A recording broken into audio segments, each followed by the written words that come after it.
Hi everyone, welcome in. It's Shumal of Shumal TV with the new DLC announced, Tides of Power. I thought it might be a good opportunity to welcome in some new players. There's lots of folks that are putting out some reviews on the 1.30 update. Short summary of that, I think it's universally received as pretty good.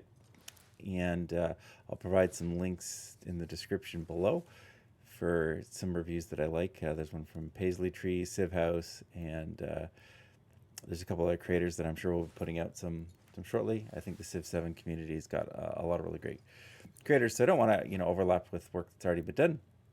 But one thing I did think about is if you're a new player jumping in from Civ 7 or Civ 5 or other Civ franchises, kind of where you might want to start. It is obviously it's a different game. It's a new game, which is good. It still, to me, feels a lot like Civ, and I believe the current update, combined with some mods, makes a big difference on the playability of the game from when it first released. So I think the game's overall in a really good spot, but like most things, it can be confusing to new players. So I wanted to create a new player guide. As you might have judged by the gray in my beard, I'm a little bit of an older gamer, so I like to keep things simple and also love complex strategies. So I wanted to create a beginner's guide that can get you into the game. It's going to be a 5-part series looking at a few different elements of the different mechanics that exist within the game. But I thought it might be great to start off with a simple tier list for which leaders should you start off with. So Civ 7, as of the new update with all the different patches, has quite a few different leaders, and the leader that you pick really does influence how you experience the game. Some leaders have a bigger impact on how the game plays out, and the combination of the leader and the civ that you pick can make a big difference on how much fun you're going to have in the game. So I've created this list. I think it's tiered towards more enjoyability of the game, or how you can get your feet wet with the game. There are other tier lists that are out there about the most powerful. I'll talk a little bit about some of those leaders that are extremely powerful if you know how to play them well, versus leaders that are just strong to begin with. So without further ado, we'll start our list. All right. We're going to start off in order that they appear in the game, starting with Ada Lovelace. There's a few different things. Again, for new players, I'll explain in the overall mechanics of the game. Each leader has 2 attributes, which defines how they can do. Here's an example of an incoming endeavor. You can see it costs 60 influence to support it, which means I get +3 in town as well as Pacheooti. If I just accept it, I get +2 gold for turn, which is nice. Pacheooti receives +2 for town. So generally speaking, you're better to support it if you can. Depends on what else other plans you have for your influence. So you can see how, with those endeavors, Ada's has cultural and scientific. So it actually gives her a pretty strong early boost if you can manage your influence to your cultural and scientific. That sort of offsets the fact that her abilities actually, in my opinion, come in a little bit late in the game. So one of the differences between Civ 7 and previous Civ games is that you now have cities and towns. The biggest difference is cities have production queues and towns produce gold. So now you spend a lot more time buying units and buying buildings than you used to, versus just producing everything. The nice thing is, and I think it's one of the more brilliant changes in Civ 7, is that you're no longer managing multiple production queues. I find most games now I have maybe 3 to 4 cities max, sometimes even just 2 cities, and then I use gold to buy the rest of everything that I need. The reason I point this out is it's pretty significant that her bonus is only for cities. So the more cities you have, the stronger these abilities are going to be. They're triggered off of what's called the civic mastery. So I'll show you the civic tree here. What you'll find oftentimes is the masteries contain the wonders. Citizenship has a wonder in it, but then also the mastery has a wonder in it. So if you're trying to build wonders, you got to pay attention to the masteries. And sometimes in masteries, there's some really nice, +3 culture for every city state you're a suzerain of. It can be really handy if you're doing, a city state strategy. So looking at, what the masteries again, are important. But if I want to go down all the way to philosophy here, I don't have to do these 2 masteries along the way. When you look at the tech tree, you can see there are tech masteries. So you get the writing technology, which gives you some nice bonuses. You can build library, you can do research projects. So then to get to the next technology, so if I want to go all the way to navigation, for example, I don't have to get these masteries in order to do that. You can look at the tree, it kind of goes all the way along, up there. If you want to do the masteries, though, that's where often the wonders are tied into. So some leaders get some bonuses, Ada Lovelace being one of them, to researching or what you kind of get as you go through these masteries. So irrigation here does not have a mastery, masonry does. As you get into the antiquity age, there's these codexes in order to achieve the legacy path. So getting your science achievements done, you need to unlock these codices, which basically means you have to get enough science that you can kind of do everything on the tree. However, if you really just want to get to ironworking because you want to build a massive army and get the wheel and your final epic horseman, you don't have to research these 3 masteries along the way. Similarly, if we go to the so you can see, there's a lot of good goodies in the civic masteries and in the tech masteries. The challenge is I find you're typically researching these late. Science, I'm almost always doing them last. The civic masteries, sometimes I'm dipping down to get a particular wonder.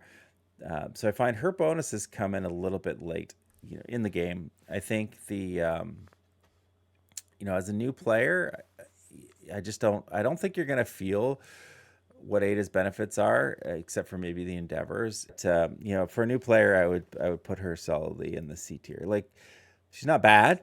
I just think if you're playing your first Civ game, you would say, I don't understand why you have leaders, and that would be fair. A lot of really, really good and important bonuses, and as of 1.3, they've included even more resources and resources types. So just being able to have extra resource capacity in your cities is important. Similar to Ada, this only benefits cities, not settlements, so not towns, which is important.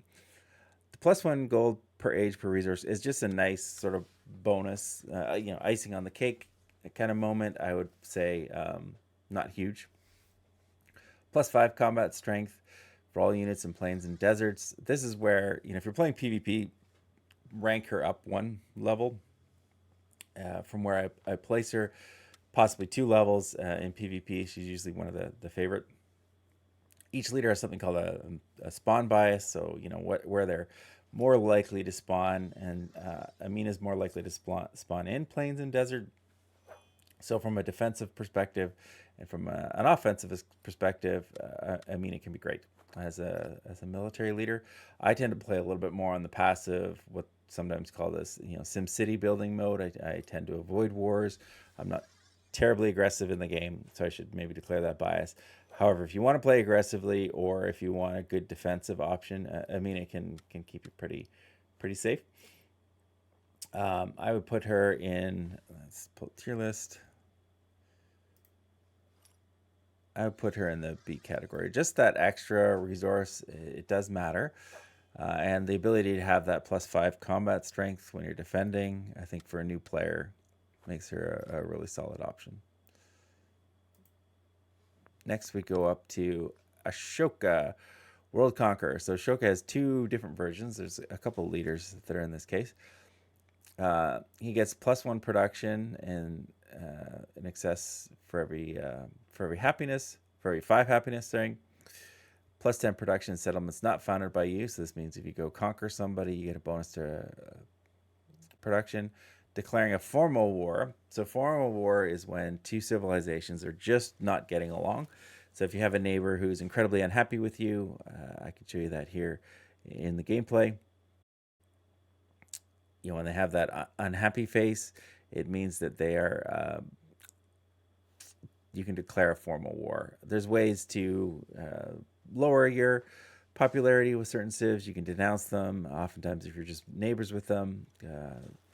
So if you declare what's called a surprise war, so if you have a neighbor who you're friendly with and you jump all over them, that's not going to cause a celebration. So it's really themed around that whole, hey, somebody doesn't really like you, you're going to come jump all over them and try to pacify them, if you will. Celebrations are great. You get an extra policy slot, which similar to Civ 6 and others, you can have different policies that can change your game. Having an extra policy slot is really great. So triggering a celebration is good. I find, depending on which Civ you pair them with, I find I'm typically in celebrations fairly constantly anyway, so not sure how much of a benefit this is. Also, if you're not declaring wars on folks, then you're not receiving this benefit at all. So I'd say it's a conditionally useful one. +5 combat strength against fortified units for all units during celebration. That's pretty great if you're trying to take somebody's city. Their walls can be a real problem. If you combine Ashoka, there's certain civilizations that do really good at smashing walls. You can kind of just one shot a wall down and take over a settlement that the AI or your fellow competitors have thought was fairly well protected. Diplomatic and militaristic, again, there's a few leaders that have this. The military bonus is quite nice if you're planning to play aggressively. I think with Ahsoka, there's certain civilizations that you have to pair him with to make it work well. It's the Mauryan in antiquity to get the extra happiness, because if you don't have this happiness, you're not going to succeed as an entity or as a game play, and you have to be aggressive. So again, I maybe say if you're planning on doing a war theme based and you're willing to pick a specific civilization that synergizes, you can vote him maybe a level, possibly 2 up. Make sure I get the right Ahsoka here, but I'm going to put him in the C tier. I just find situationally it's too random, and I think as a new player it'd be confusing to figure out how to work his abilities. All right, over to the World Renouncer version, the slightly more peaceful version of Ahsoka. +1 food in cities. As of, I think, 1.2.2 or something, you may read online that food is a useless resource in Civ 7. That is no longer true. It's probably one of the more useful ones. Cities and towns can grow. The more growth they have, the more you can fuel certain benefits. So TLDR, food is very useful now. And then, again, once you get to the happiness, this pairs with certain civs really, really well, that you just have extreme amounts of growth. So that's, if you can get a really happy city, you might have +50, +60 happiness. That's an extra 12 food. That's pretty great. And then you get a +10 food and settlements during a celebration. Again, if you're happy, you're probably entering celebrations. Happiness is the currency, if you will, that triggers happinesses. And then it makes it even easier to get happiness, that you get a +1 happiness adjacency. I would say adjacencies are probably the worst explained mechanic in the game. Of a district next to a farm, you will get +1 happiness. So it's going to make everyone happy. So the loop here is more happiness, more food, more people, more happiness, more food, more people. Really great for a growth strategy. Again, I think you could get into some specific builds where this fellow will be amazing, but I would put him, I don't think you would have trouble playing him, but I put him here up with Amina. Anytime you have food going, you're going to be doing all right. Next, we have our friend Augustus. Is a long time Civ staple, +1 production in the capital for every town. So Augustus, there's actually another civilization called Carthage that I think if you compare Augustus with Carthage, again, you could probably move him up a tier, because that civilization can only have a capital. So basically, this feeds every town that you have, feeds more production in your capital. By the end of antiquity, you might have 7 or 8 towns if you haven't upgraded any of them to city, which is giving you 14 to 16 extra production. So just becomes a really good production machine. Your capital becomes really efficient. To offset that, a lot of times in cities is where you have to build your things that give you culture, things that give you science, things that give you happiness. Towns really only produce gold. and food. So if you need anything other than gold and food, you're having to upgrade to a city. Augustus gives you a little bit of a cheat that they can buy the culture, buildings, and towns. It's one of those like small little bullet points that doesn't stand out until you play the game and you realize, wow, this is amazing because I can build a monument in all my towns, which just feeds culture. So if you're going for any sort of culture victory, um, he's pretty great. And then also plus 50% gold towards purchasing buildings in a town. Again, this is one of there's some fair criticisms, I would say, of Civ 7.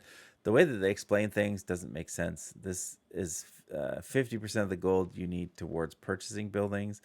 So, if a building costs 200 gold, they will give you, it doesn't, yeah, they give you, it ends up being a third of the cost, 50% of the gold that you would need to purchase it. It's not 50, so it's not 50% off. It ends up being a third. I can't remember exactly how the math works. It's very confusing. But anyway, so if you're like, hey, Shumal said I get 50% off of the buildings in a town with Augustus. That's not true. It ends up being about a third. And if I figure out the math and edit it in post, I'll do that.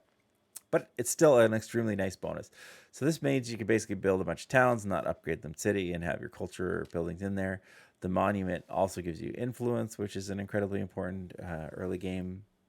Actually, I would say throughout all ages, currency. So having more influence and more culture. Honestly, he is pretty great. So I'm going to rank him up in the A tier. Moving on to Ben Franklin. Ben is a diplomatic scientific leader.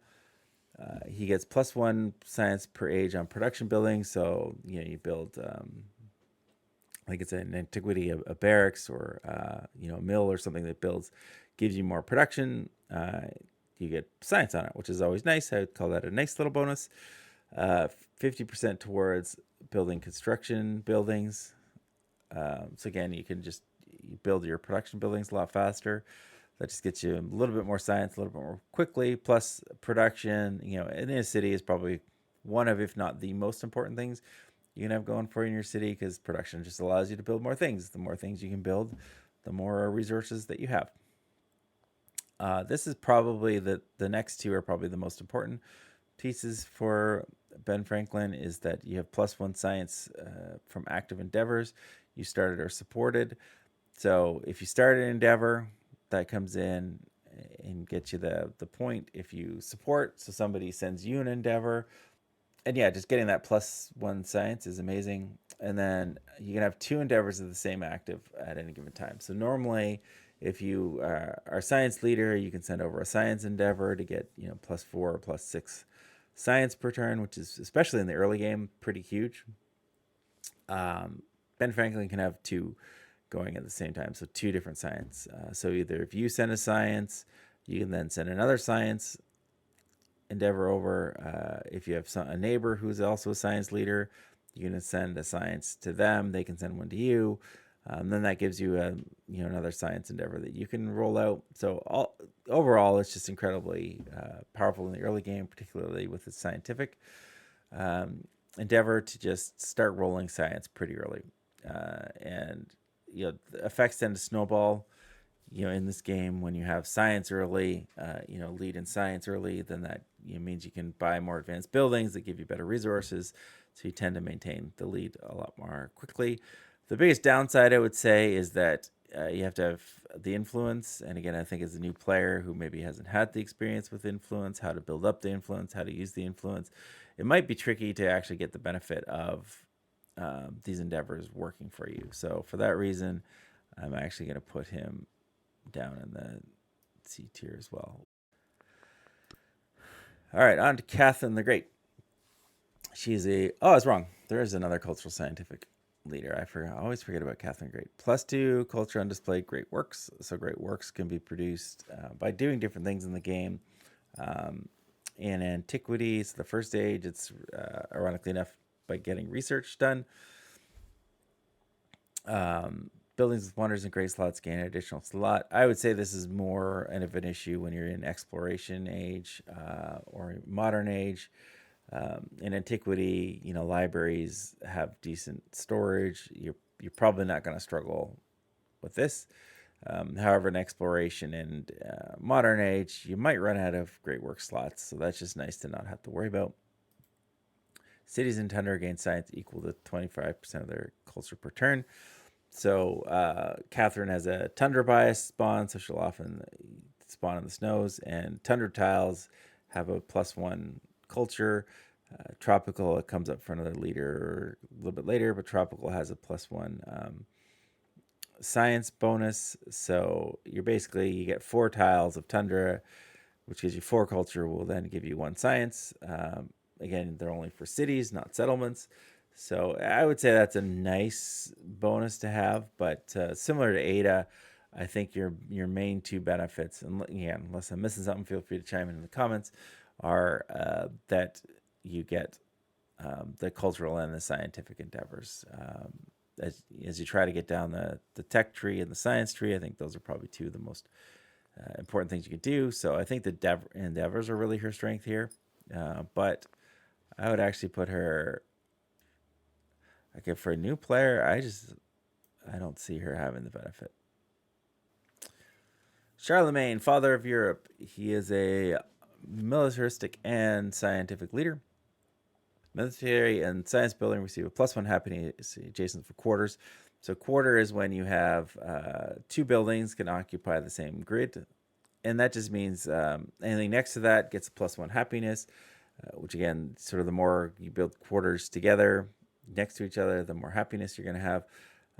Pretty great.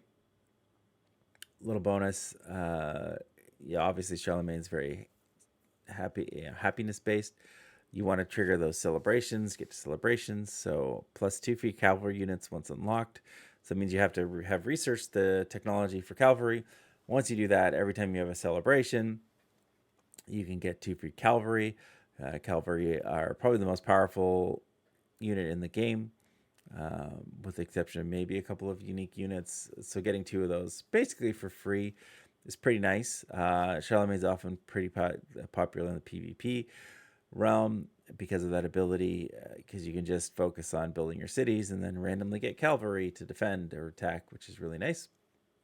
And with this +1 happiness, you're likely to get into celebration. And then once you're in celebration, this +5 combat strength for cavalry makes them pretty gross. They can rip other units apart, particularly with some of the right tweaking on leaders and whatnot. But overall, having this extra happiness makes your cities easy to manage, makes it easy to manage the leader. So I'd say, again, if you're going for PvP or want to be a little bit more militaristic with your playthrough, once again, bump him up a level. But I'm going to give him a solid cheer. Again, I just think having, as a new player, figuring out happiness and settlement limits can be a real challenge. So I think not having to deal with that's a nice perk. Confucius. Pretty basic leader, expansionistic and scientific. So expansionist is going to help you get a lot more food and help your cities and towns grow faster. Scientific we've already covered. Pretty basic abilities, +25 growth in rate in cities and +2 science from specialists.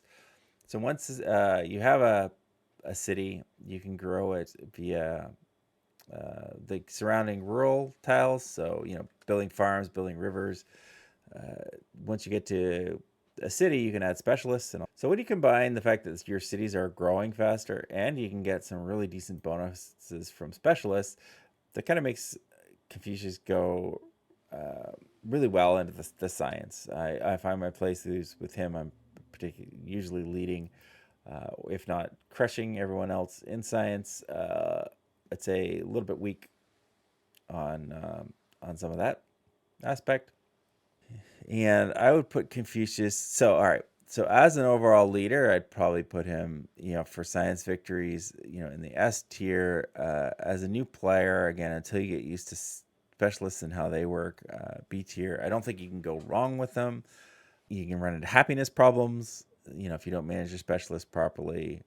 However, the mechanics are pretty simple. All right, Blackbeard, Edward Teach, feared pirates of the seas, new in the new expansion. You can see I've only played him a little bit, but enough to get a flavor for what he does.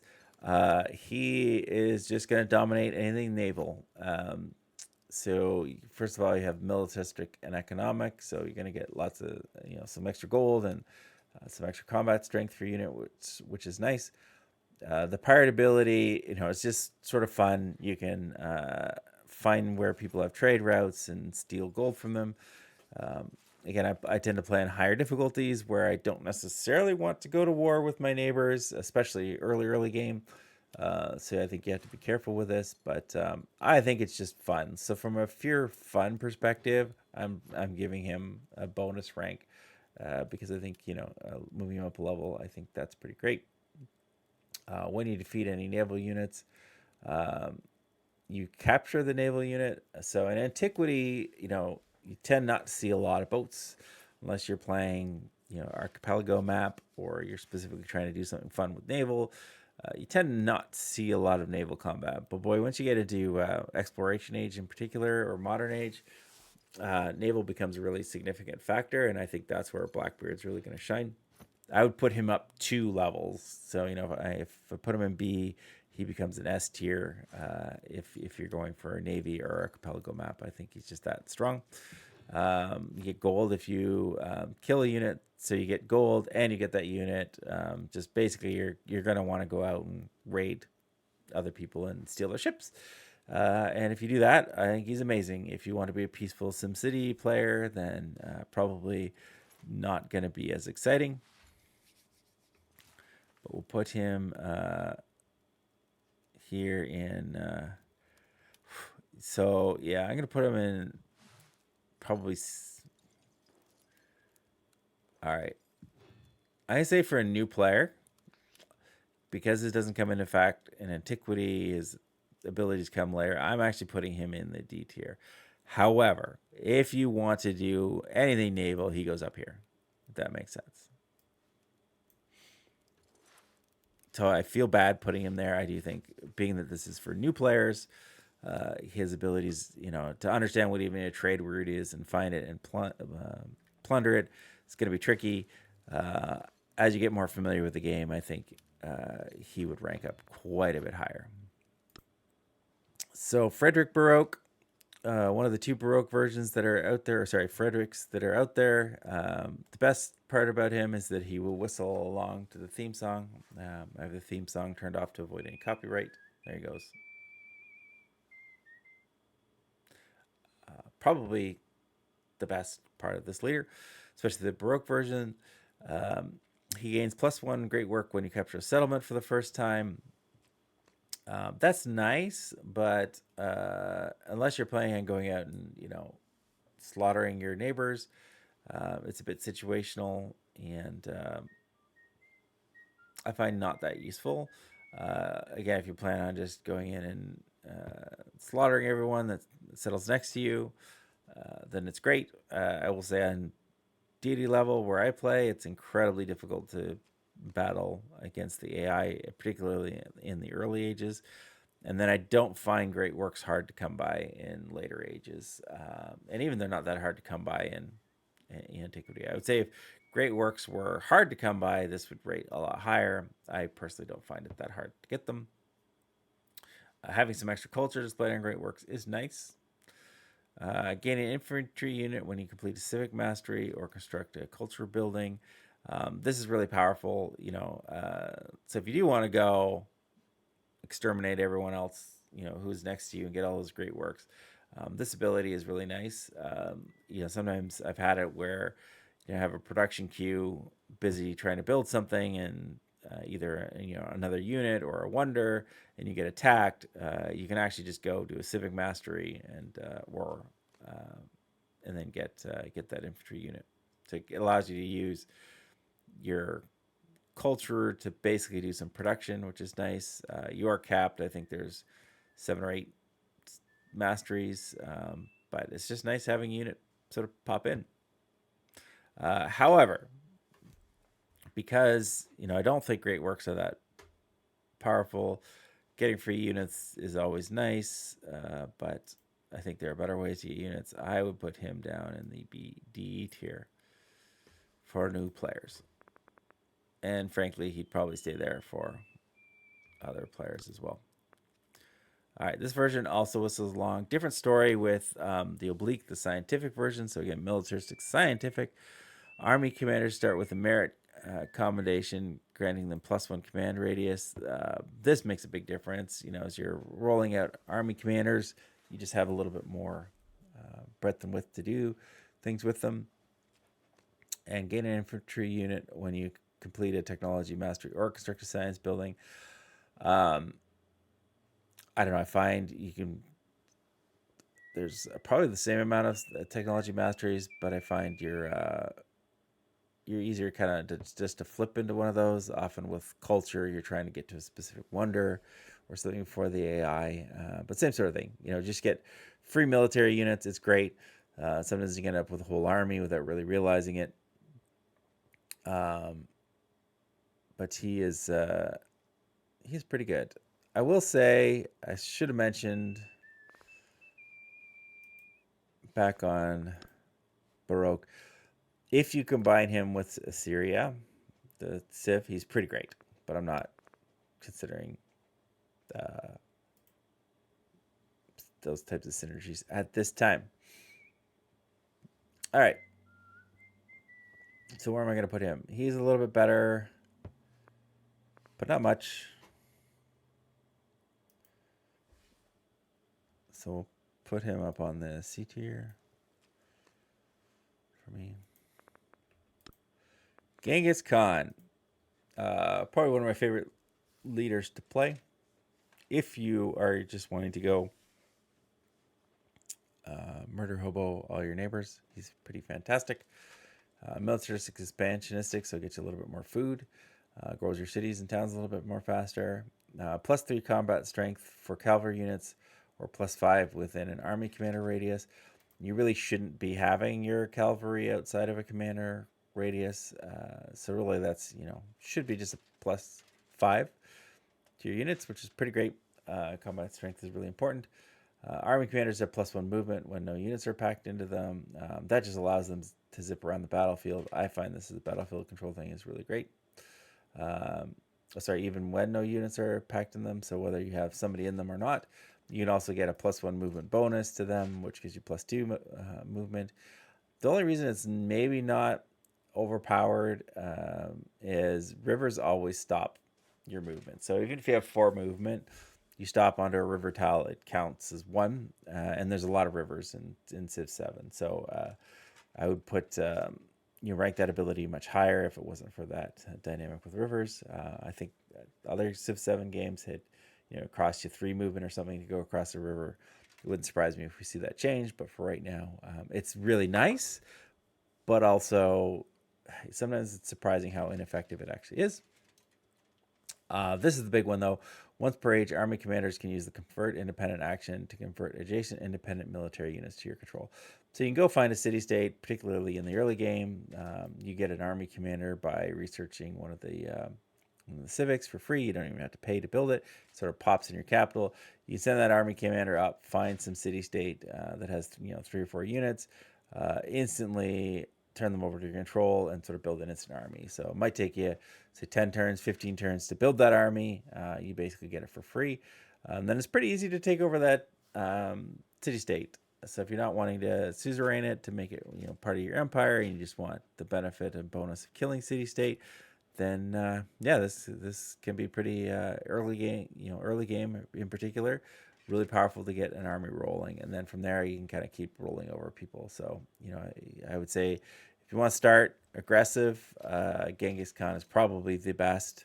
I'd say Lakshmibai is maybe a slightly better military leader, and I'll explain why when I get to her. But I would put Genghis Khan on top of the list if you just want to start rolling through the empire or other empires. So from that, we'll put Genghis. So again, I'm going to put him probably C tier. But if you're going for military, we're going to go B. If you're going for military, probably goes up to the S tier. Next, we have overall one of my favorite leaders, Harriet Tubman. Great in PvP, decent in PvE. Her main ability, diplomatic and militaristic. Sort of maybe a sneaky militaristic, but pondered influence towards initiating espionage actions. Espionage can be a great way to get culture or science. They kind of nerfed a couple patches ago how effective espionage can be, but still Harriet's ability there is pretty darn good. Even if you're behind in science or culture, you can catch up using espionage. And the main benefit is this +1 war support on all wars declared against you. So particularly as a new player, if you just want to kind of be left alone by the AI and then be able to solve your problems pretty effectively if they do decide to mess with you, this war support is huge. In PvP, it's a real deterrent, for folks to attack you. For each negative war support you have, so war support can be purchased through influence, and the other, your opponent can put influence in, you can put influence in, and sort of battles on that scale. The challenge is, you get, I think, -2 happiness per war support. So that's -10. If your settlements go into a negative happiness, you start losing output. So if your city is unhappy, you start taking an output penalty.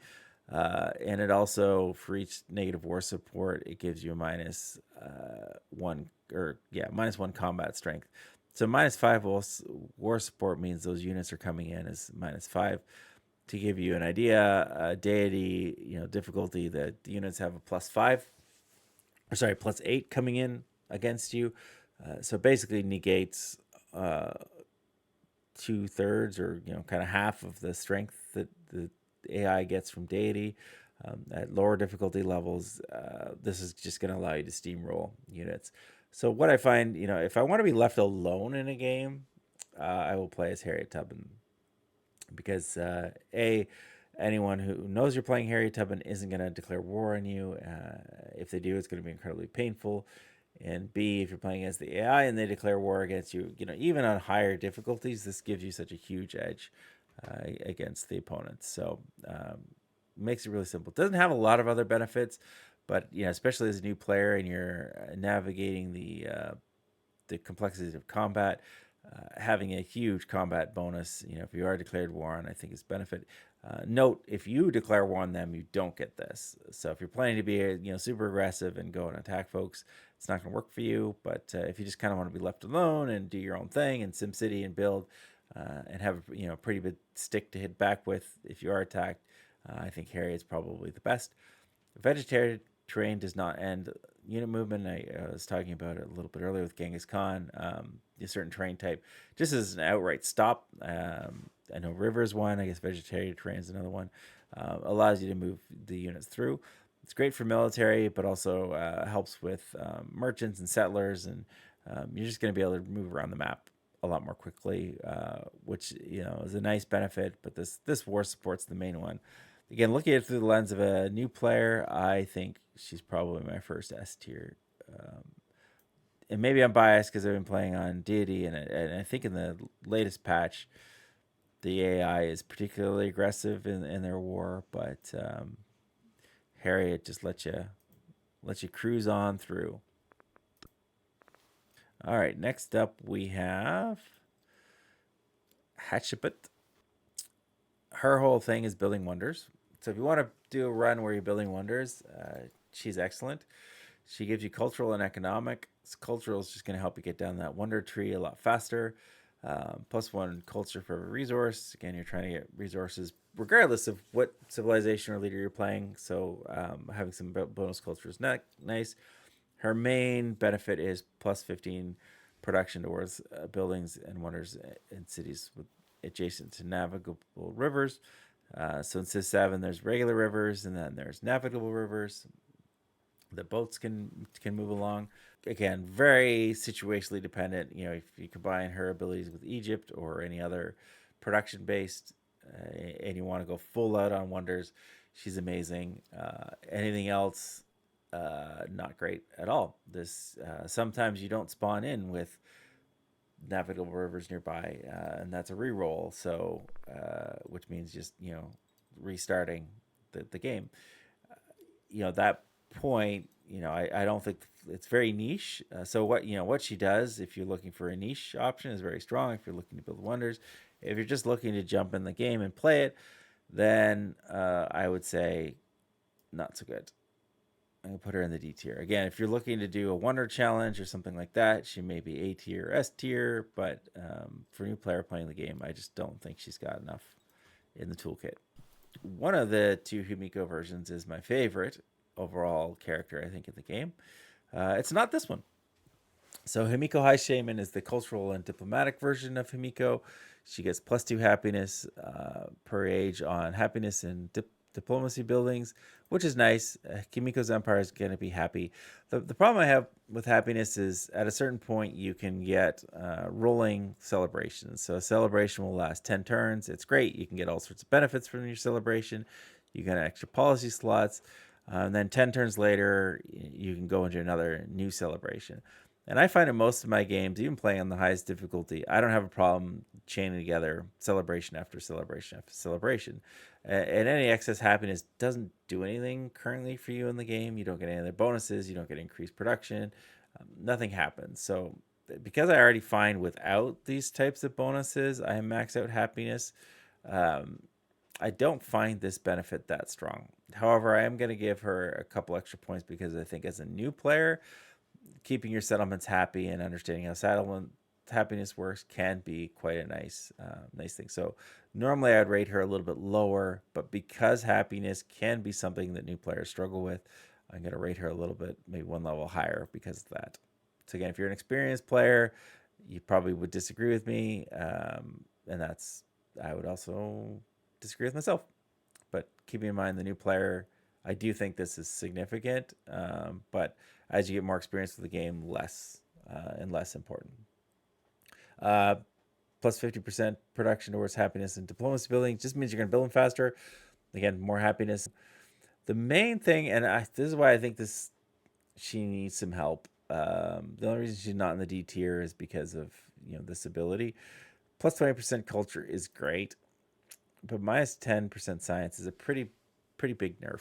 And the worse, it's doubled in a celebration, which means that the challenge is to get culture buildings and to really build up your culture. You have to research those buildings in the science tree. So you're kind of slowing down your ability to unlock new buildings and get new culture buildings at the same time while you're trying to double, the culture. So, doubling 0 is still 0. I may have just convinced myself to keep her in the D tier, to be honest, because I think that's just going to be a mess, regardless of whether you're a new player or an old player.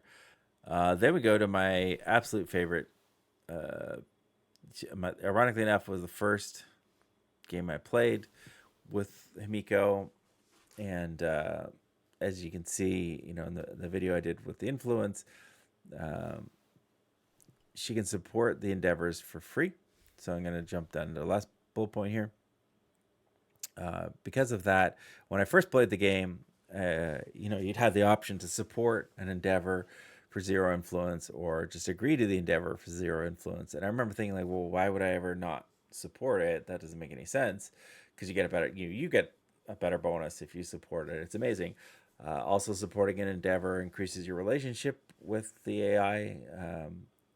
Actually, even if you're playing PvP with other people, it increases your two civilizations' likability with each other.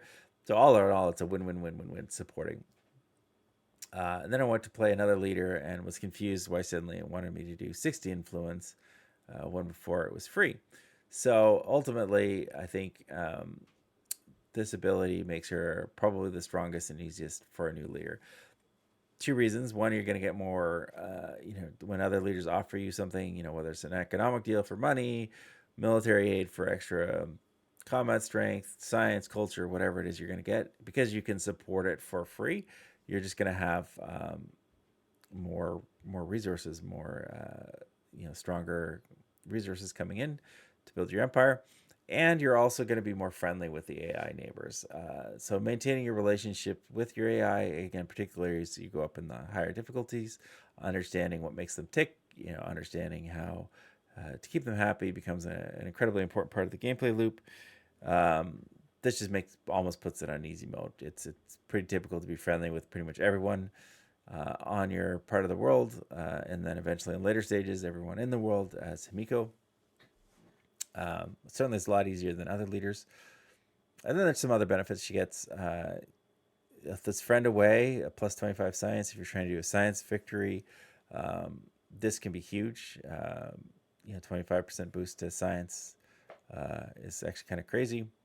And then plus 4 science for every leader you're friendly per age, friendly or helpful with. So on a standard map, you might have 4 or 5 neighbors. If you're supporting all their endeavors, they're more likely to be happy with you. That could be like plus 16, plus 20 science for free. So overall, I think she's one of the best science leaders, and getting positive relationships with your AI neighbors. I'm going to put her right up in that S plus tier here. I think she is, again, I was sort of sad that it was the first leader I ever played with, because everything else was sort of a disappointment. Ibn Batu, this plus 2 wildcard attribute points in the first civic in every age. So every leader has attributes. Typically your 2 types also guide which types of attribute points you're likely to get, as you play the game. As you can kind of see here, I'll show you the attributes tree. So what this gives, Ibn the ability to do is, there's certain combinations like I like to do is under diplomacy, you can get +1 diplomacy, and then the ability to choose a city-state, get 50% towards that, which makes it cheaper to incorporate city-states or to buy city-states. Get them to be your friends. There's other ones, you can put 2 in the expansionist tree, and get settlers out and start your cities growing faster. You start with a stronger military. It just gives you each age the ability to kind of fine tune, how you want to go. Definitely the most powerful one. Plus 1 site for all units. Again, if you're into the scouting, this is where mementos come in too a little bit. There's a memento that gives you gold the more of the map that you found. I'm pretty sure it's actually his memento. And then, that just helps. The more information you have on the map, the easier it is to plan. And then as last ability, unique endeavor called trade maps. So as you meet different civilizations, you can do a trade map. They'll show you your territory. This is important in later ages, particularly where you're looking for either city-states or there's modern age great works that'll be buried, kind of in the dirt in different locations. So the more on the map you can see, the more you know where those are and where to go look for them. So I would not underestimate, particularly in later ages, the importance of having these trade maps in place. So overall, he's pretty strong. The only reason I would rate him a little lower, again, on the guide for new players, is understanding which attributes to take, how they interact, and what to do with them. Again, new player, until you know what attributes are, I think you'll be a bit of a challenge. For that reason, we're going to put Ibn in the C tier. Next up, we have Isabella. Now, I am one of the few people who don't think she's that great. I think part of it is she's very RNG based. So, random number generator, I think. But how the map plays out for you, if you can get an amazing starting world wonder with Isabella, she's great. If you can get a bunch of world wonders or natural wonders spawning near you, also great. If you don't, then she's kind of vanilla and terrible and has really no benefits to you whatsoever. So from that perspective, I would rate her low. If you know how to roll, if you know what the wonders are, if you know which natural wonders to look for, like there's one, I think, Redwood Forest, with her abilities, she's amazing. But until you kind of know that, that mechanism, I think she can be a little bit challenging. But anyway, we should go through her lists. Again, expansionistic in economics, a little bit more food, a little bit more gold. Every time you discover a natural wonder, you get 100 gold, per age. So 100 in antiquity, 200 in exploration, 300 in modern. Again, great benefit. But if you don't find any natural wonders, there may not be any that spawn on your map, or maybe one or two. There are some mods that kind of force better spawning or extra spawning of natural wonders, but base game, you're really dependent on what spawns in here. 50% of the natural wonders for every natural wonder in your empire. So this increases the yields by 50%. If you find 2 wonders, that now increases to 100%. So this is where she can become incredibly powerful if you have the right wonders. And if you say find 4 wonders, you're now getting 200% yields. So, for example, a wonder might give you +3 science per tile. It might have 3 tiles. That gives you +9 science, which is pretty good. You go ahead and find, and settle 4 other wonders, 3 other wonders out there. Now you have 4. Now you're going to get 27. 36 science off that wonder, versus another leader would just get 9. So again, really awesome if you get the wonders, natural wonders. If you don't get the natural wonders, not so great. 50% gold towards purchasing naval units. This I wouldn't sleep on at all, because I find when my playthrough, I'm rarely actually producing units of any kind, let alone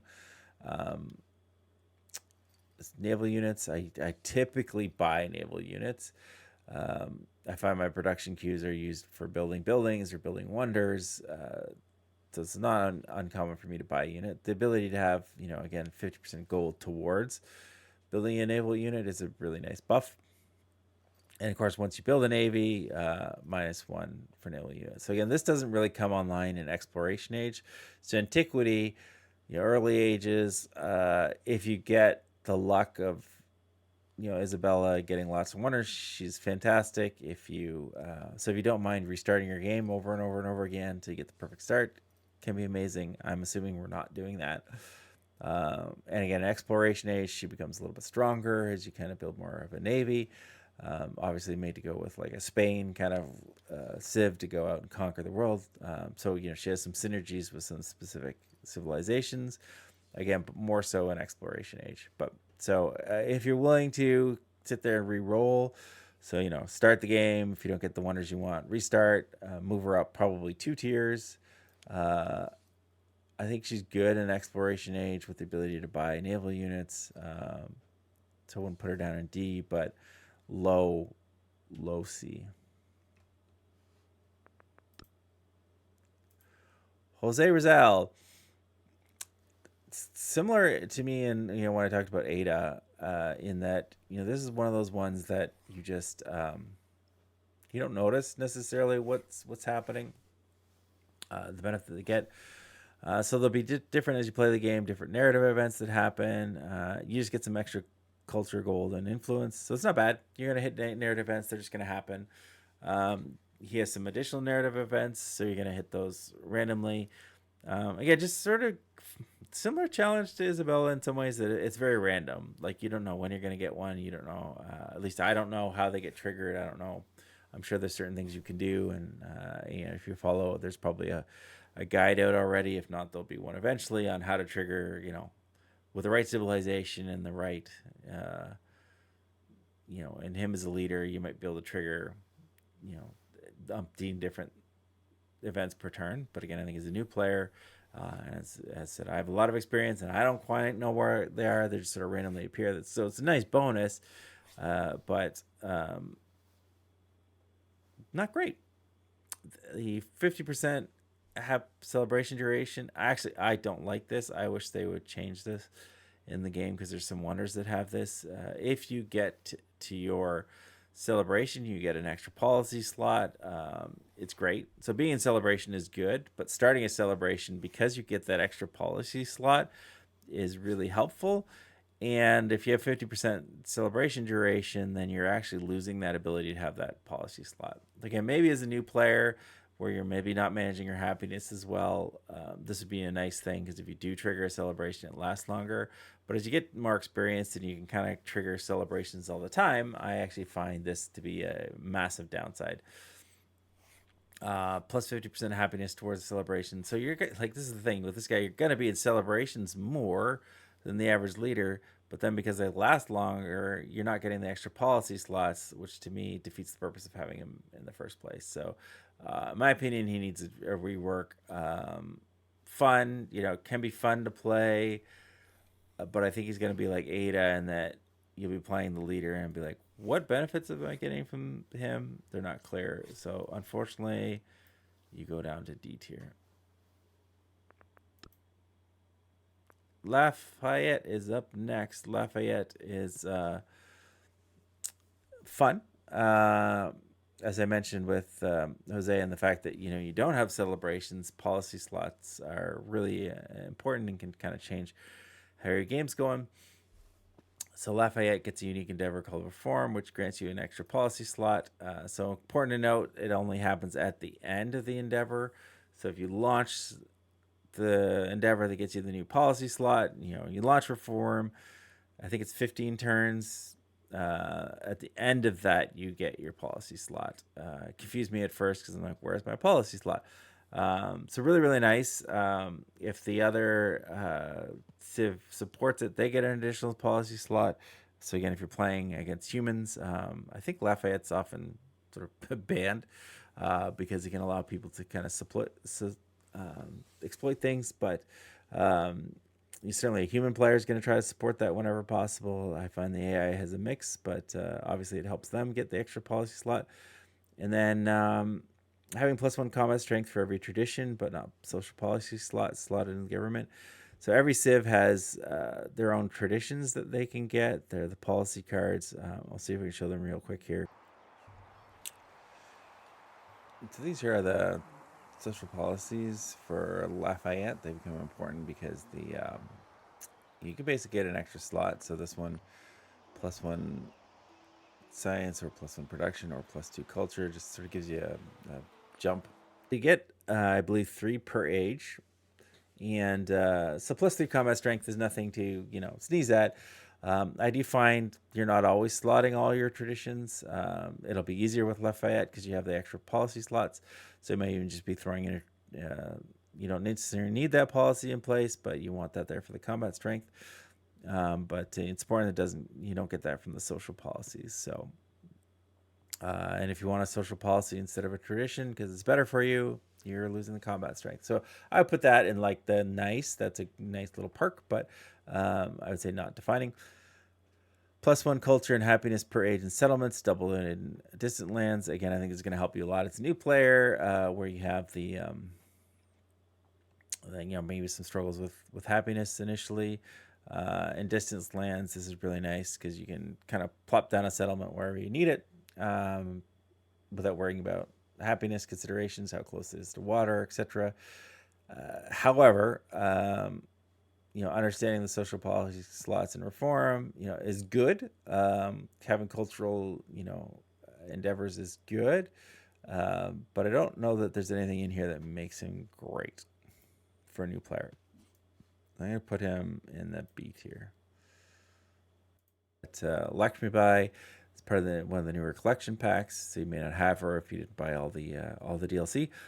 But her main ability is really around city-states. So, and again, that's kind of why I'm maybe going to rate her a little bit lower on this ranking, even though, I think if it was just a pure leader power, she'd be S tier for me. But as a new player, until you learn how city-states work, it can be a little bit confusing. But when you take over a city-state, suzerainate, it becomes, you become the suzerainate, you get some benefits from that, but it's not part of your empire until you use the incorporate city-state action. So once you have a city-state on your side, you can use this incorporate action, and it typically costs a lot of influence. Lakshmibai can just do it a lot quicker. So they're the leader. Besides Lakshmibai, when you incorporate a city-state and have it join your empire, you get the city or settlement. It becomes a town. You get all the the benefit of the tiles that they have improved. what you don't get is the military units. They just sort of disappear. I always thought that was a little bit weird. You incorporate the city state. They have 4 warriors and 2 slingers, and then all of a sudden they just vaporize. It sort of bothered me a little bit, but Lakshmibai mitigates that. You get to keep those units. This can be really powerful in getting an early military going. It does use a lot of your influence up, but fortunately, she has ways to mitigate that. So yeah, the main benefit is when you incorporate a city state, you gain all those units. For those of you coming from other games or other Civ games, I think this would be, it's working like I would expect it to with suzeraining and taking over a city state. But I said other leaders don't get that benefit. And one of the challenges is influence can be probably one of the hardest resources to come by, or certainly a hard resource to come by. Lakshmibai gives you the ability to produce influence by destroying units. So if you destroy an enemy unit, you get the benefit of that that influence, which then allows you to go get more city states, and you can kind of snowball from there. So similar to Genghis Khan, can be a very good early start to kind of get things rolling with the military. You can still build wonders in your primary city while you build military by building out on the city states. I think this gameplay loop is probably one of the more fun ones to do. She's one of my favorite leaders. Is a little bit more complicated, so I'm going to put her down maybe a tier or two lower. I think if I was doing a tier based on power, put her probably in the A or S tier. I'm going to put her down in the B tier. Putting her in the B tier here. Machiavelli, again, one of my favorite leaders, and I think actually good for new players, and I'll explain why. Diplomatic leaders, again, tend to have better relationships with folks. Economic gets you lots of cash. This one is the main one. +3 influence per age. Influence, is a really underrated ability. You might not build for it, but just having it there is going to allow you to support endeavors. It's going to allow you to initiate your own endeavors, and that's just going to make it easier to be with your neighbors, and they're going to be happier. Also, this 50% gold for your diplomatic action proposals are accepted. So if you send somebody I can't remember what the economic one's called off the top of my head, but the deal that gets the endeavor that gets you both more gold. If they accept it, you get 50 gold. If they reject you, which doesn't happen a lot, if you're trying to send them something, you get 100 gold. But either way, you're getting this influence to send endeavors, and then you're getting gold from sending the endeavors. Like a really simple, nice loop that will help you out. Having excess gold is always welcome. Let's get maybe into a little bit more of the advanced. But as I mentioned, another leader gets a benefit from declaring formal wars. Formal wars is when somebody doesn't like you and you don't like them, and your relationship status is really negative. If you don't have a really negative relationship with somebody and you declare a surprise war, you get a lot of war support penalties and negatives on you. Machiavelli doesn't have to worry about that. So normally, if it's, particularly with the AI, if a civilization that's next to you, you have a good relationship with, they're probably not going to declare war on you. Sometimes they do.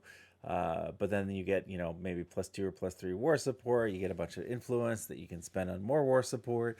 Generally speaking, it puts them at a massive disadvantage for that surprise war. I actually really like that mechanic. Machiavelli, you could have an ally that you're, allied with, and then stab them in the back and declare war on them, and they don't get the benefits of those penalties. So, again, situationally, could be really powerful.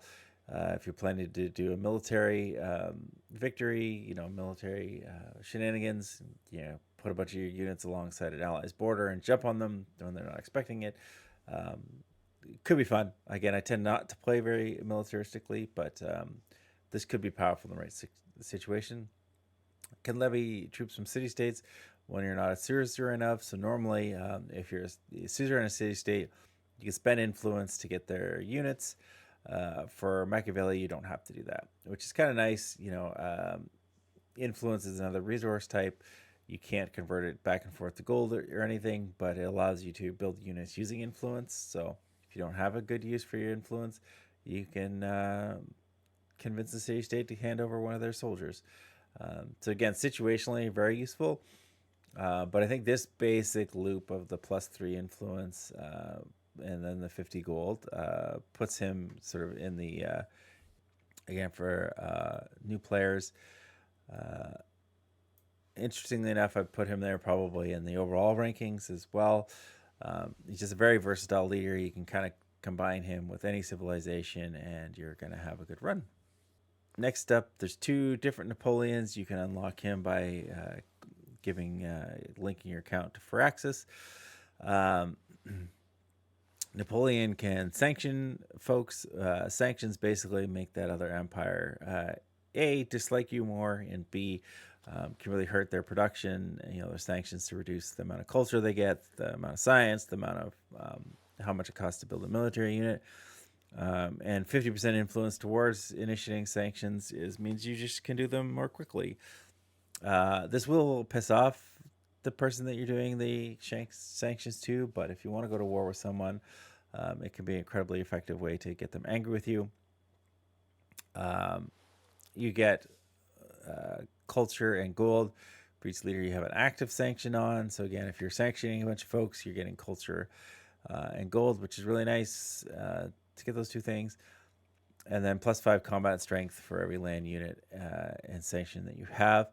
So, really basic gameplay loop here is sanction, get money, get gold, get units, and then have increased strength when you go and try to conquer them. There's four empires that you're all sanctioning against. You could end up with +10, +12 combat strength fairly easily. The flip side is you will then have 3 or 4 civilizations that are all really cranky with you. So you have incredibly strong military units, but then you're probably getting declared war on by them. If not, if you declare war on one, sometimes I find, particularly with the AI, if you're at war with one person and another civilization actively hates you and they see you at war, they might just jump on that war and try to pounce on you when you're weak. So suddenly you might find yourself in a war with 3 or 4 other civilizations.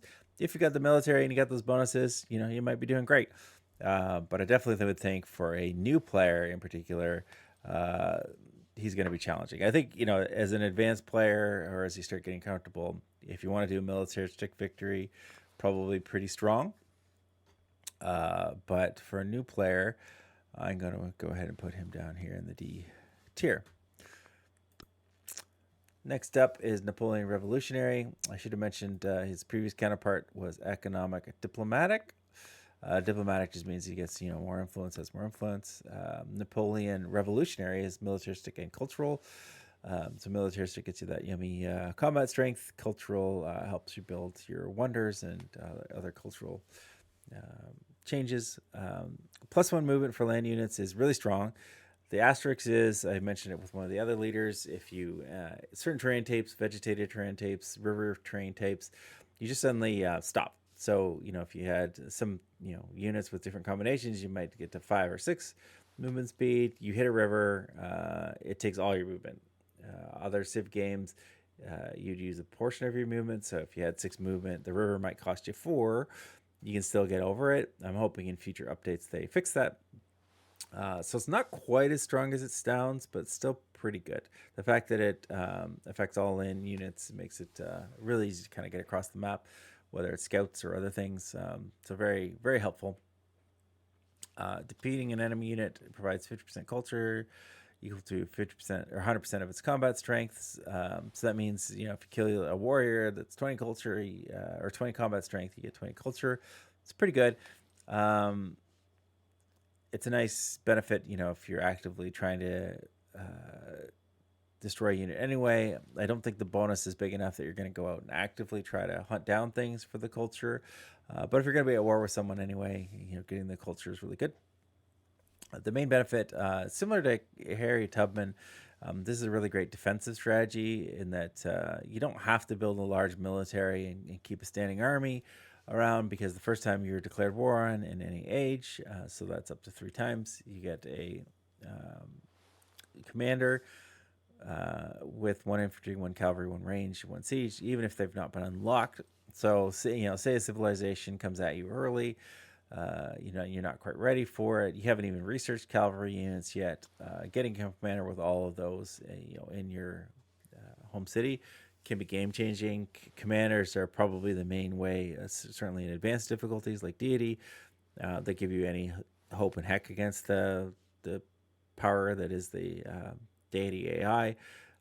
So commanders can be incredibly versatile and really change the tide of a battle.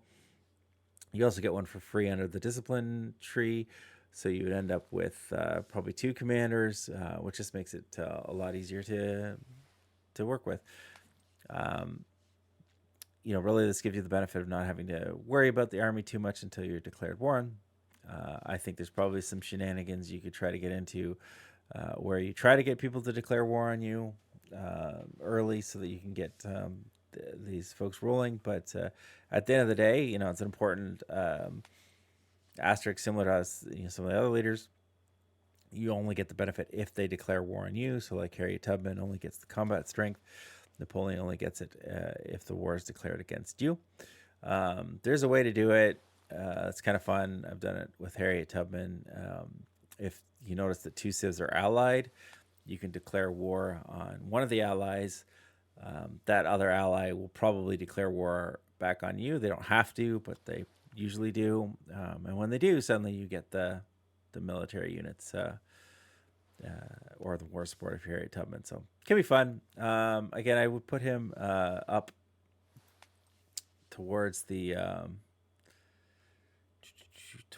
B tier side of things. Only for because of that new player benefit of you don't have to worry too much about building a standing army until you're attacked, and then you don't really need the army until you are attacked. If you're going more aggressive play style, then you probably want Napoleon's cousin over there. Next up, again, this is a leader that other people really seem to like. I seem to struggle with it. I don't know why. Similar to Isabella, but Pacheooti is all about food. As of I think 1.25, they really buff food, or 1.22. But anyway, it's a while ago. Food is really strong. You want to try to be in mountains with Pacheooti. He has a mountain bias to his start, but sometimes I find, again, this sort of goes, maybe it's the same problem with Isabella. I just don't do well with randomness. If you don't have as many mountains nearby, this is less helpful.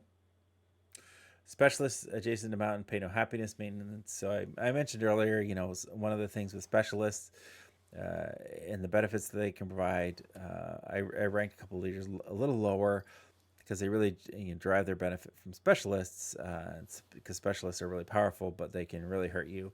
The main reason that they can really hurt you is because they take happiness to maintain and they take food to maintain. Well, Pacheooti, because of the food, you get this food bonus. Even if you don't spawn next to mountains, it's rare to have an entire civilization without any mountains in it. You're going to get extra food. You're going to get extra happiness.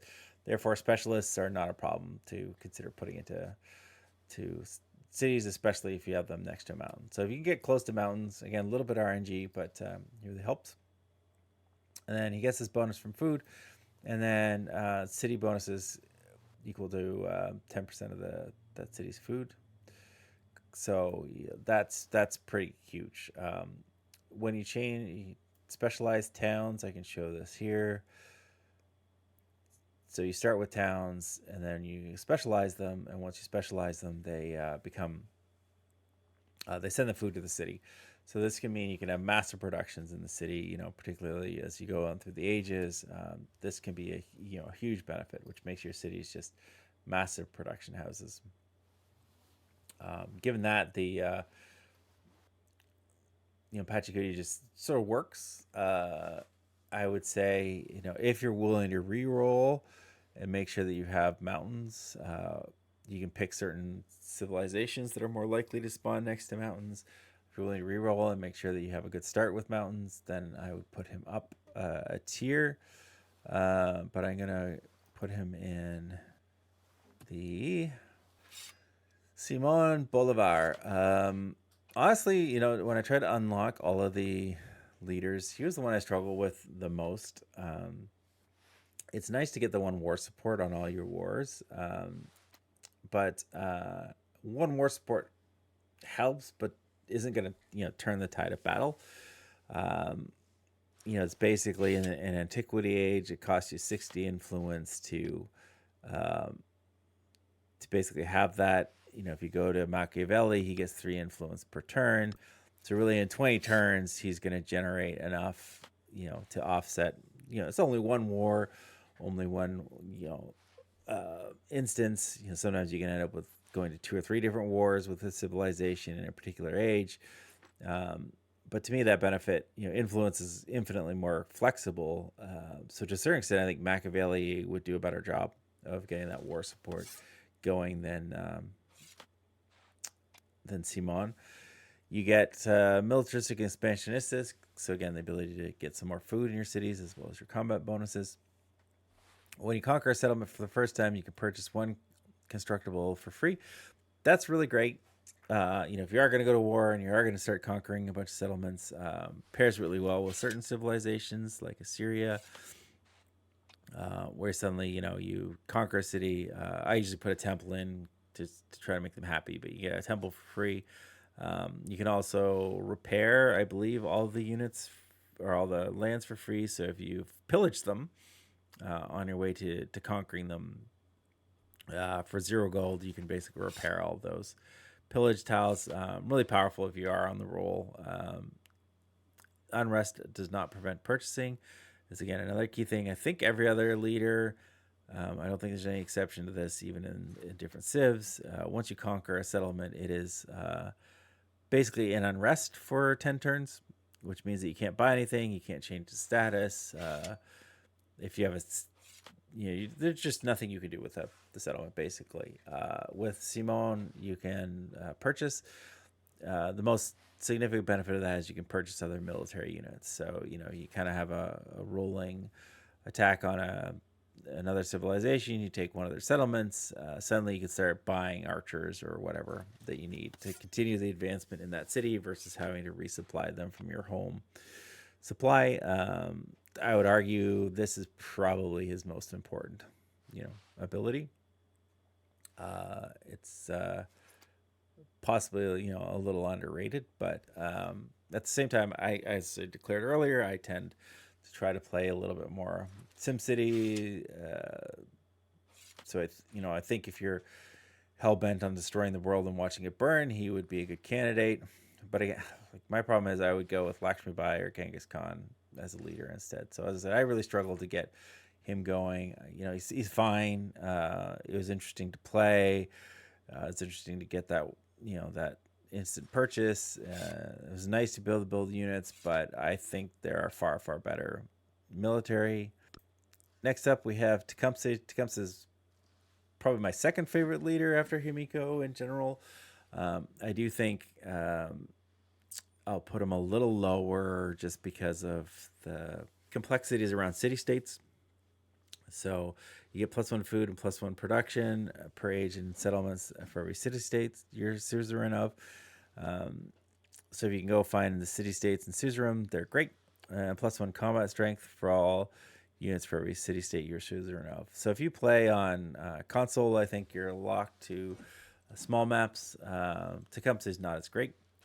If you go to a standard or a large map where you might have 10 city states on your continent, possibly more, depending on your setup configuration, you might end up with +1 food, +1 production in settlements. So if you have 8 settlements, that's 80 food, 80 production. It's a lot. If you haven't gone through the gameplay mechanics, it's pretty huge. +1 combat strength. Also, again, you get a +5 if you have 5 city states. That's +5. Some of the leaders have that as their main bonus, and Armenia, her main bonus is a +5 combat strength. So the trick with him is you have to find and get city states, and unlike Machiavelli, he doesn't have any inherent influence. So you need influence to get those city states. Or Lakshmibai, you kill units, you get influence. So Tecumseh doesn't generate any of his own influence. You can solve that by mementos and maybe picking certain civs. There's Greece has a ability to make it cheaper to suzerain city states. So there are lots of really amazing options to pair with him. Actually, I think the new Civ Tonga that came out with Tides of Power would be amazing with him. I'm going to do a playthrough with that shortly to test him out. However, I think as a new player, and until you get comfortable with city states, he may not be as powerful. So I would say I'm going to put him C tier. However, if you want to do city states, S tier. So you figure out city states, S tier. If not, C tier. TLDR, figure out city states. They're less powerful than they were a couple patches ago, but they're still pretty great. All right, next up we have Trung Trac. She's a militaristic and scientific leader. Her main benefit is that she gets a unique army commander, Trung Ni, after obtaining your first land military unit. So normally you get the military commanders a lot later. Plus you get plus 20 commander experience. So this gives you the ability, build a couple early land units, slingers, warriors, and go out and start, gaining experience. Typically, I'll go try to find a city state, even if I'm not intending to disband the city state. At least grind the military units for XP and to try to level up my commanders, because having a higher level commander makes all the difference against the AI. Again, I typically play on deity, which gets you a +8. All their units have a +8. At a certain point, a commander can give you +5 to your combat strength, which more or less mitigates the deity difficulty. So again, having a high level commander, regardless of which tree you go down, how you approach it, is going to help your wars. So the fact she has this bonus is pretty huge. Plus 20% science in cities that are tropical. Again, this goes to one of my complaints about a few of the civs is they're very RNG. Do manage to go to war, that jumps to 20%, which will help your science. So I would say that's not big enough that you want to always be in a war. But if it comes up, you're going to get the benefit of that science. And just because of how sort of commanders work, how they take a little bit to get used to, I will put her in the I put her up here in the C tier. I don't think having the bonus of science is going to help you. Starting with commander is going to help you, but until you get really used to how commanders work, I don't know how much of a benefit it is. On to our last two. We have two of the Xerxes. This is Xerxes, otherwise known as Angry or Evil Xerxes. Once you play in PvE against the AI, you'll understand why. Or frankly, even in PvP against other humans, you'll understand why. Xerxes is just built for battle. So if you spawn next to him and he's one of your neighbors, you can pretty much be guaranteed that he's coming for you. Maybe not today, maybe not tomorrow, but eventually. Big benefit, economic militaristic, so gets cash, gets military strength. He's not interested in culture, science, or anything else. He's just coming straight for you. That's really just about it. It gets +3 combat strength for units that are attacking in neutral or enemy territory. So not great at defending, but that swordsman that's in your territory is now stronger. So in deity, this means he's coming at you with a +11. If he's in your territory, and I think if he often spawns with Persia, which gives him another +3. So he's got +14, coming at you. It hurts a lot. So if you see evil Xerxes spawn next to you, beware. It's a serious threat. If you're playing as evil Xerxes, though, same sort of mentality except for first. A lot of his benefits come from being aggressive and attacking. The only reason I'm not rating him lower for newer players is his last benefit, but we'll come to that here in a sec. Gain 100 culture and gold when you capture a settlement for the first time. So go out, capture settlements, you get the combat strength to do it. If you're playing with a civ, Assyria or Persia or some other ones that make it easier to conquer civs, then this is just a nice benefit.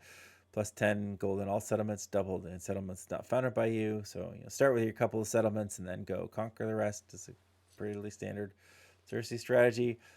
This is the big one that sort of makes him a little bit stronger for newer players, in my opinion. The settlement limit, it's a mechanic that once you understand,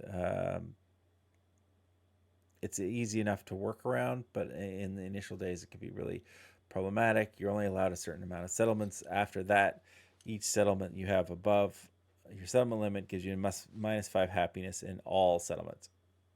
So if you have a settlement limit of 3, which is the standard, you build a fourth settlement. That's each town and city is -5.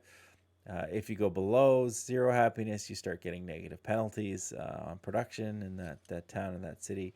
So you have to make sure that you're keeping your happiness, above 0 in most settlements. Having an increased settlement limit just gives you the ability to build more before you have to worry about that. So again, your starting settlement limit is 4. And then this is also per age. So that means in modern age, it's got +3. Again, just makes it easier to expand. You can start with 4 settlements rolling instead of 3 pretty easily. So for that reason, I kind of give him a slightly higher ranking. Just that settlement limit. And if you do find yourself at war, he's going to be super easy to take out to war. Last but not least, we have Xerxes the Achaemenid. This is peaceful Xerxes or good Xerxes. Although in the most recent patch, he was my neighbor and he was sanctioned Xerxes. He loved to throw on the sanctions. But his main benefit is around trade routes. So with a trade route, +1 trade route with other leaders, typically you start off with 1 trade route per leader. You have to spend influence to get an additional trade route. With Xerxes, you start off with 2. And oftentimes, especially in the early ages, you may only want 2 or 3 per leader. So it drastically increases your influence and use it for other things. When you do get a trade route, you can use that influence to get some culture and some gold, which is nice. Creating trade route is going to be what you do with merchants 90% of the time. You can connect settlements with roads. I still haven't. I'm 1,500 hours in. Figured exactly how the hell settlements are connected or what roads are supposed to do. But if you do end up building a road, it's nice to have that little bonus. +1 culture and gold per unique buildings and improvements. So this is, again, situationally, it's going to depend on who you're playing at, but this could actually be a really huge bonus. And I don't know if I mentioned the +10 trade range. That's also huge too. It's just going to allow you to go trade with more people. The other thing you get that's a benefit from having this is why it's called good Xerxes is when you have a trade route with someone, your relationship goes up. So each time you connect a new trade route, you have a better trading partner, better trading relationship with that society. The more your relationship improves, and so you kind of create this happiness loop where everyone's sort of happier with you. Again, easier to play as a new player is probably the most important, followed directly by the trade route limit. So there's certain challenges that if you're really looking to build quickly economically, he's really great. He's probably one of the stronger economic leaders, if not the strongest. And the game sort of makes it easy for you to figure out trading because it gives you a merchant and it's pretty easy to understand. So again, I think as a new player, I kind of look at how are you going to be attacked by the civs? Who's going to attack you? How is it going to go? I would say he is pretty easy to manage. So I'm going to go ahead and put him. I keep doing it here. Put him in my A tier. Recapping the list. Really there's only, I guess, 5 leaders I would say, to start the game, I think are really easy to play as a new leader or as a new player. Number 1 is Himiko. With her ability to just support endeavors is going to make it so much easier. A, you get a ton of extra culture, research, science, money, whatever it is, combat strength. B, you get improved relationships with folks. Just makes it super easy to manage. Harriet Tubman, 1 step below that, in that allows you to kind of explore the game without having to worry about being attacked, and if you do get attacked, allows you to respond pretty pretty succinctly with that extra war support. Also, the other thing is the AI does not like having war support against them, so they're more likely to make peace. That's something I maybe should have mentioned in the initial review, so that not only are you going to have a more fun time during the war, but the AI is more likely to make peace with you. And then we have Augustus, again, for his just ability to build cultural buildings in town. The extra production is really nice. Machiavelli, influence, you may not appreciate how important influence is as a newer player. The fact that you have that extra influence really helps. And the extra gold, you're going to be clicking, endeavors and figuring things out. And every time you do that, you get extra gold. And then again, Xerxes with the trade routes, building merchants and connecting. Again, mostly putting him up a little higher because of the fact that those trade routes are going to mean you have positive relationships with the AI, and that means you're less likely to get attacked. In a follow-up video, I'll talk about some of the challenges with that new players are going to face as they kind of go through. Part of the reason I picked the leaders that I did in the top rankings was that we wanted to make sure that we're making it easy to not die. Not dying allows you to build other things, allows you to get to the next stage. And then some of them have some other ancillary benefits as well. So hopefully that was helpful. If you like this video, drop a like or subscribe so you get future updates. I'm going to be, again, part 5 video. Part 2 is going to be the civilizations for antiquity for new players, because I think those are the two most key choices to make when you start the game. What civilization are you going to play, and how easy it is for you to adopt. And then part 3, 4, 5, going to some of the gameplay mechanics to understand as a new player. Have a great day.